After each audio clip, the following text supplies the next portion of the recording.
A nuvem sobre o santuário. Ekkarthausen. A quinta carta. Chamamos a vossa atenção, caros irmãos, nas cartas anteriores, para o mais alto de todos os mistérios, a possessão real de Deus. É necessário que vos comuniquemos, agora, a plenitude sobre este objeto. O homem, caros irmãos, é infeliz aqui embaixo, porque é formado de uma matéria destrutível e sujeita a todas as misérias.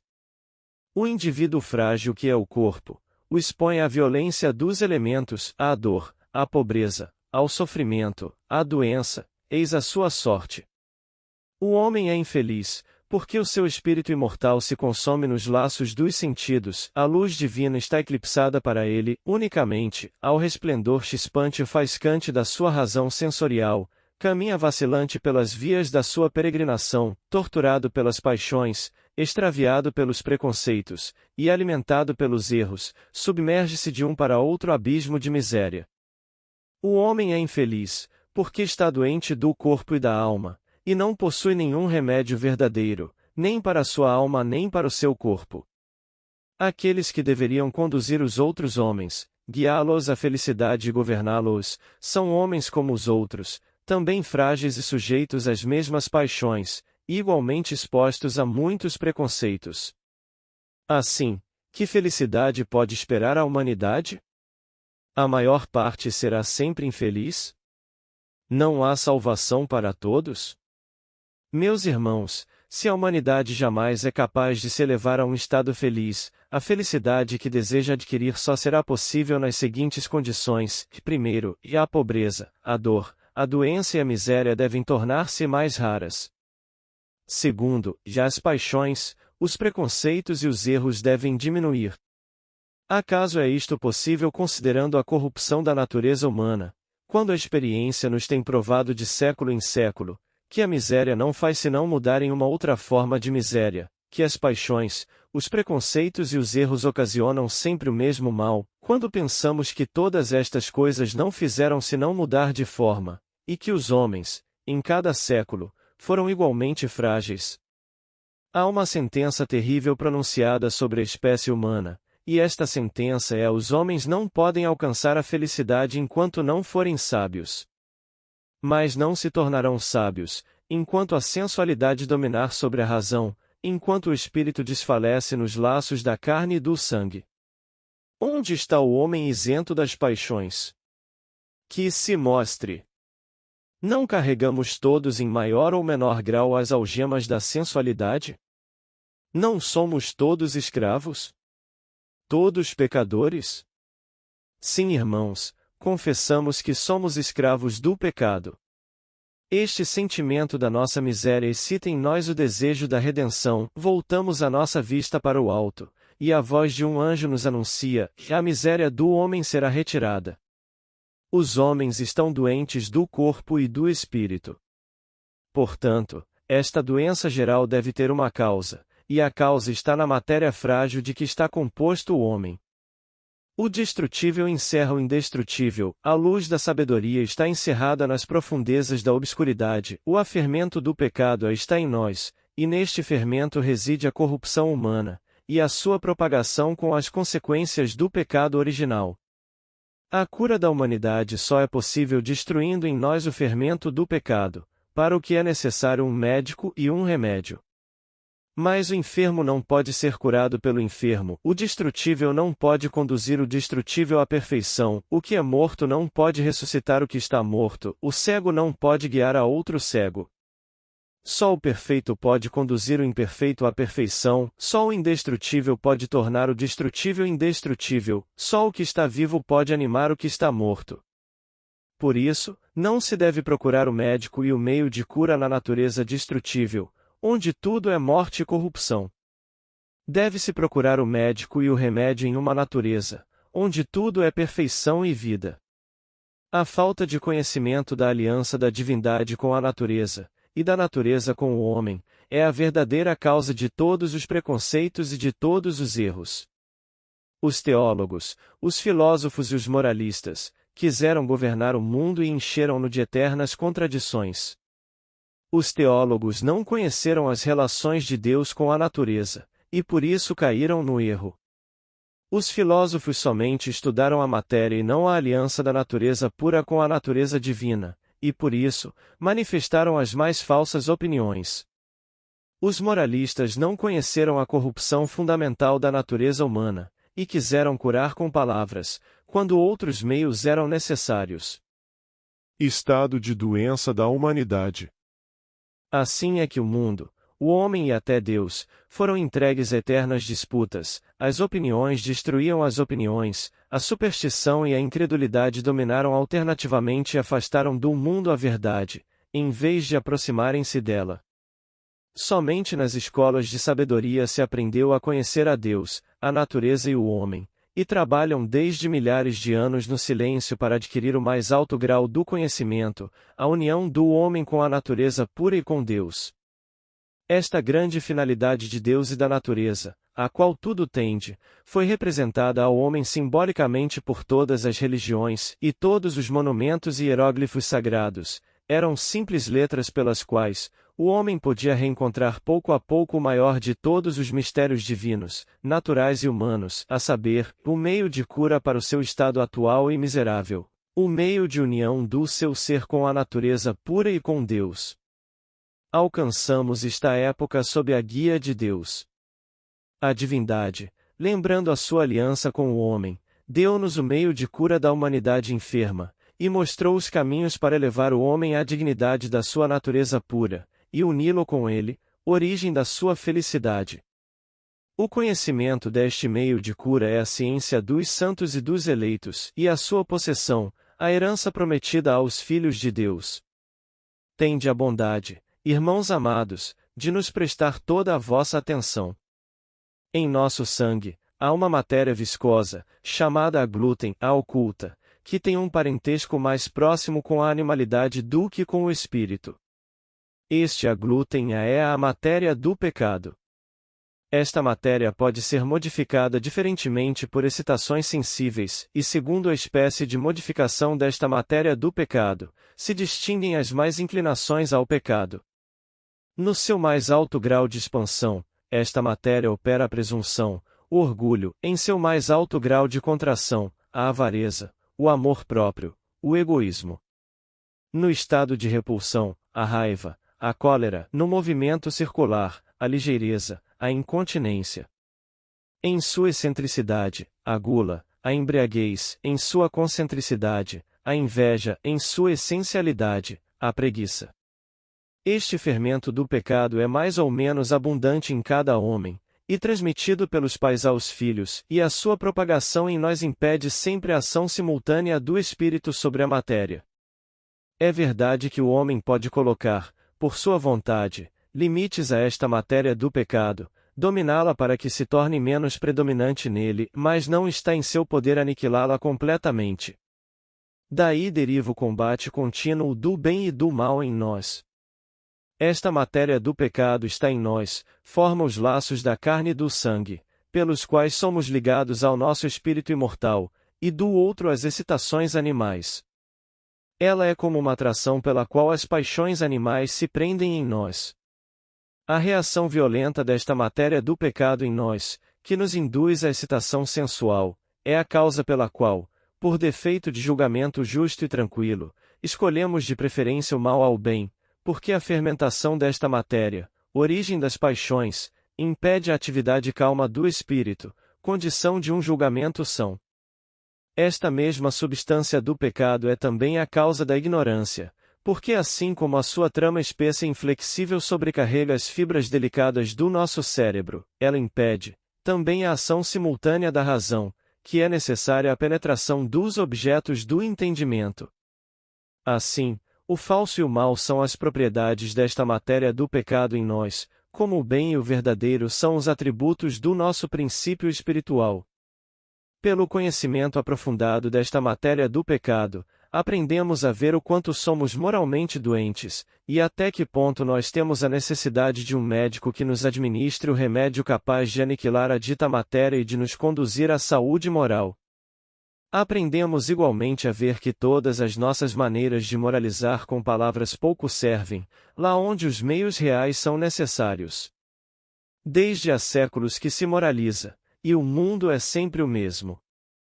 O doente não entrará em convalescença se o médico não faz mais do que moralizar junto ao seu leito.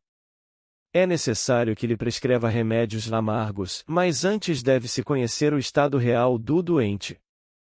Mas é necessário um meio para a sua cura, e para eliminar o mal interno. O homem caído não pode nem reconhecer este meio por si mesmo, nem apossar-se dele. Não pode reconhecê-lo, porque perdeu o conhecimento puro, a luz da sabedoria, e não pode apossar-se dele, porque este meio está encerrado no mais interior da natureza, e ele não tem nem o poder nem a força para abrir este interior. Daí serem necessárias a revelação para conhecer este meio, e a força para adquiri-lo. Esta necessidade para a recuperação da salvação dos homens, determinou a sabedoria ou o Filho de Deus dar-se a conhecer ao homem, como sendo a substância pura da qual tudo foi feito. A esta substância pura está reservado vivificar tudo que está morto, e purificar tudo que é impuro. Mas para que isso se realizasse e que o mais interior, o divino no homem, encerrado no invólucro da mortalidade, fosse aberto novamente, e que o mundo inteiro pudesse ser regenerado, era necessário que esta substância divina se humanizasse, e transmitisse a força divina e regeneradora ao ser humano. Era necessário também que esta forma divina humana fosse morta, a fim de que a substância divina e incorruptível contida em seu sangue pudesse penetrar no mais interior da terra e operar uma dissolução progressiva da matéria corruptível, para que, em seu devido tempo, a terra pura e regenerada possa ser recuperada pelo homem e nela seja plantada a árvore da vida, porque pelo gozo do seu fruto que encerra em si o princípio imortal, o mortal em nós será aniquilado e o homem será curado pelo fruto da árvore da vida, assim como ele foi envenenado pelo gozo do fruto do princípio mortífero. Isto constitui a primeira e a mais importante revelação sobre a qual se fundam todas as outras e que foi sempre conservada e transmitida oralmente entre os eleitos de Deus até os nossos dias. A natureza humana necessitava de um Redentor, este Redentor foi Jesus Cristo, a sabedoria de Deus, a realidade emanada de Deus, revestiu-se de humanidade a fim de introduzir, novamente, no mundo a substância divina e imortal, que não era outra senão Ele mesmo. Ele próprio se ofereceu voluntariamente, a fim de que as forças puras contidas em seu sangue pudessem penetrar diretamente as mais íntimas profundezas da natureza terrestre e reintroduzir nela o germe de todas as perfeições. Ele, como sumo sacerdote e vítima ao mesmo tempo, entrou no Santo dos Santos, e depois de haver realizado tudo o que era necessário, colocou os fundamentos do sacerdócio real dos seus eleitos e ensinou-lhes, pelo conhecimento da sua pessoa e dos seus poderes, de que maneira deviam conduzir, como sendo os primeiros nascidos do Espírito, os outros homens, os seus irmãos, à felicidade geral. E, aqui, começam os mistérios sacerdotais dos eleitos e da Igreja interior. A verdadeira ciência real e sacerdotal é a ciência da regeneração ou reintegração, ou a da reunião do homem caído com Deus. Ela é chamada de a ciência real porque conduz o homem ao poder e domínio sobre toda a natureza. É chamada de a ciência sacerdotal, porque santifica tudo, leva tudo à perfeição, espalhando por toda parte a graça e a bênção.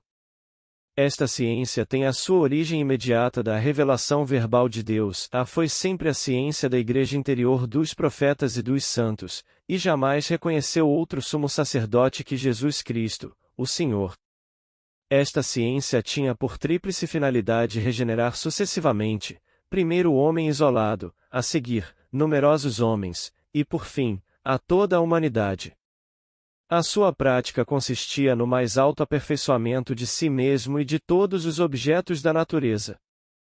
Esta ciência não foi ensinada por ninguém mais do que pelo Espírito de Deus mesmo, e pelos que estavam em união com este Espírito, e distinguia-se de todas as outras ciências porque ensinava o conhecimento de Deus, da natureza e do homem em sua síntese perfeita, enquanto que as ciências exteriores não conhecem nem Deus, nem a natureza, nem o homem o seu destino, com exatidão.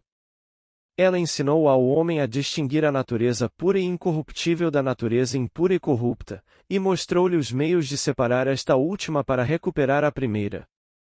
Em uma palavra, o seu conteúdo era o conhecimento de Deus no homem, e da expressão divina na natureza, constituindo o selo da divindade, e dando-nos os meios de abrir o nosso interior para alcançar a união com o divino.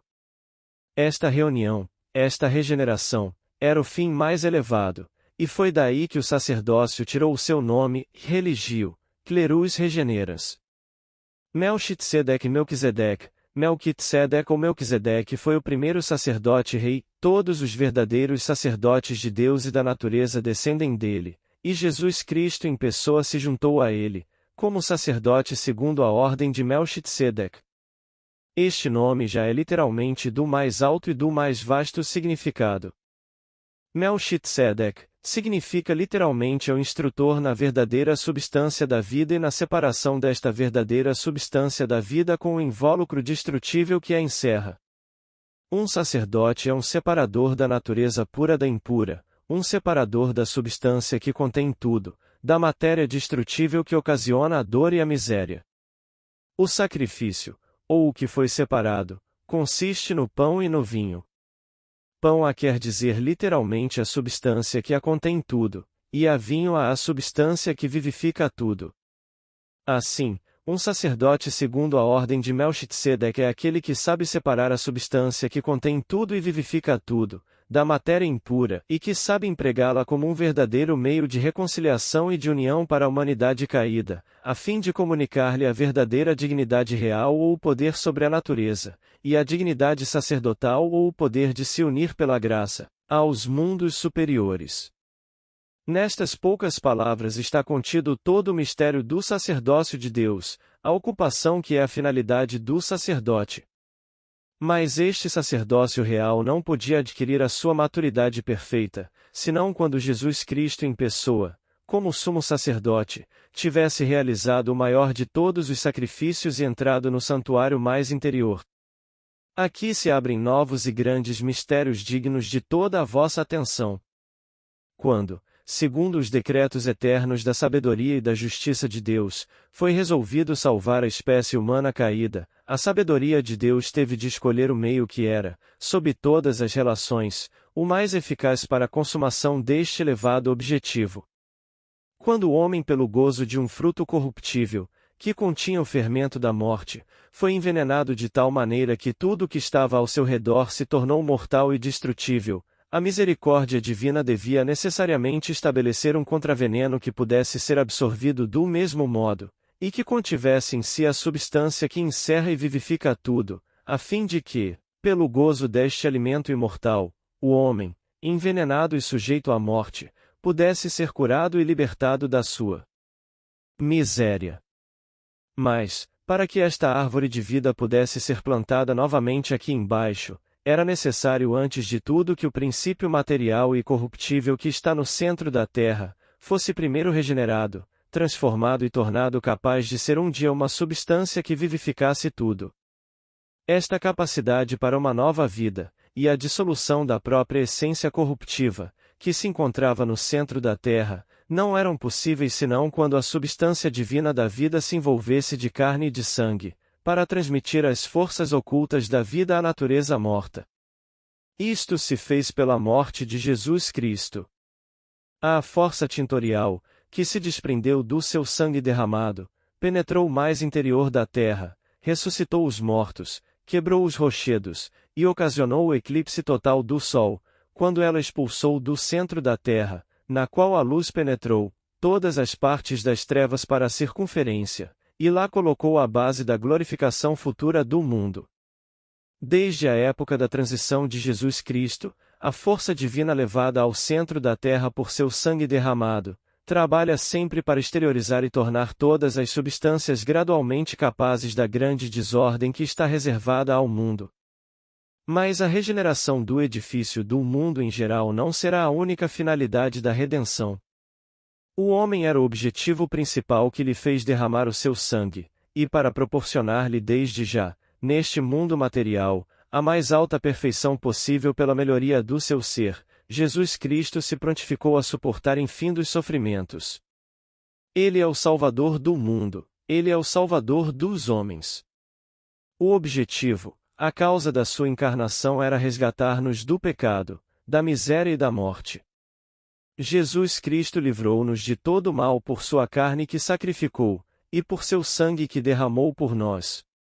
Na clara compreensão da carne e do sangue de Jesus Cristo, reside o verdadeiro e puro conhecimento da regeneração efetiva do homem. O mistério da união com Jesus Cristo, não só espiritualmente, mas também corporalmente, é o mistério supremo da Igreja interior.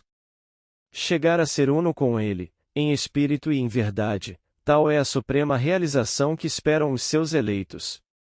Os meios desta possessão real de Deus estão ocultos aos sábios deste mundo, e revelados à simplicidade das crianças. Ó filosofia orgulhosa, prosterna-te diante dos grandes e divinos mistérios inacessíveis à tua sabedoria e sem medida comum com as pálidas luzes da razão humana.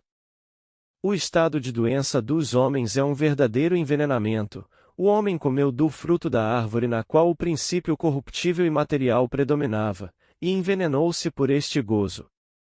O primeiro efeito deste veneno foi que o princípio incorruptível, que se poderia chamar o corpo de vida, como a matéria do pecado é o corpo de morte, cuja expansão constituía a perfeição de Adão, se concentrou no interior e abandonou o exterior ao domínio dos elementos.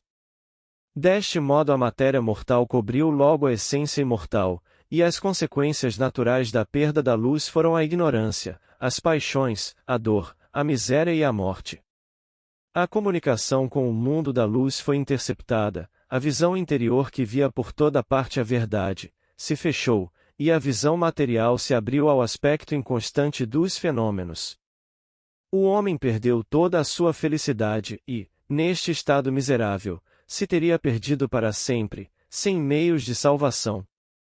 Mas o amor e a misericórdia infinitos de Deus, que nunca teve outro objetivo na criação do que a mais alta felicidade das criaturas, deu imediatamente após a queda, ao homem degradado, os meios de salvação que haveria de esperar com toda a sua posteridade a fim de que, sendo fortificado pela esperança em seu desterro banimento, solidão, pudesse suportar com humildade e resignação a sua desgraça, e conservar em sua peregrinação o grande consolo de que tudo o que ele tinha corrompido recobraria a sua primitiva perfeição pelo amor de um Salvador. Sem esta revelação, o destino do homem teria sido a desesperação.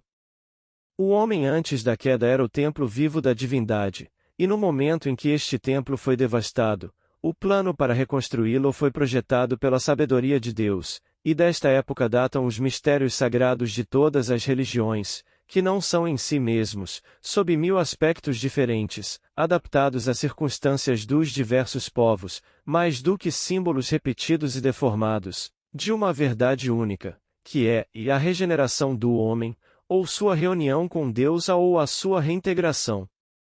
Antes da queda o homem era bom, estava unido à sabedoria, após a queda, foi separado dela. E é por isso que a revelação se fez necessária, para colocá-lo em condições de se unir a ela novamente. Esta primeira revelação era a seguinte: o estado de imortalidade consiste em que o imortal penetre o mortal. O imortal é uma substância divina que é a magnificência de Deus na natureza, o a substratum a substrato igual o que constitui a parte essencial do ser, a essência do mundo dos espíritos, a infinidade divina na qual tudo é vida e movimento. É uma lei absoluta de que nenhuma criatura pode ser verdadeiramente feliz fora da fonte de toda a felicidade. Esta fonte é a magnificência de Deus mesmo. Pela assimilação de um elemento perecível, o homem tornou-se ele próprio perecível e imaterial, a matéria encontra-se por assim dizer entre Deus e ele. O homem não é mais penetrado imediatamente pela divindade, e por isso, está sujeito às leis da matéria. O divino nele, que está encerrado nos laços da matéria, é o seu princípio imortal. Este princípio deve ser posto em liberdade, desenvolver-se novamente nele a fim de governar o mortal. Então o homem se reencontrará em sua dignidade primitiva.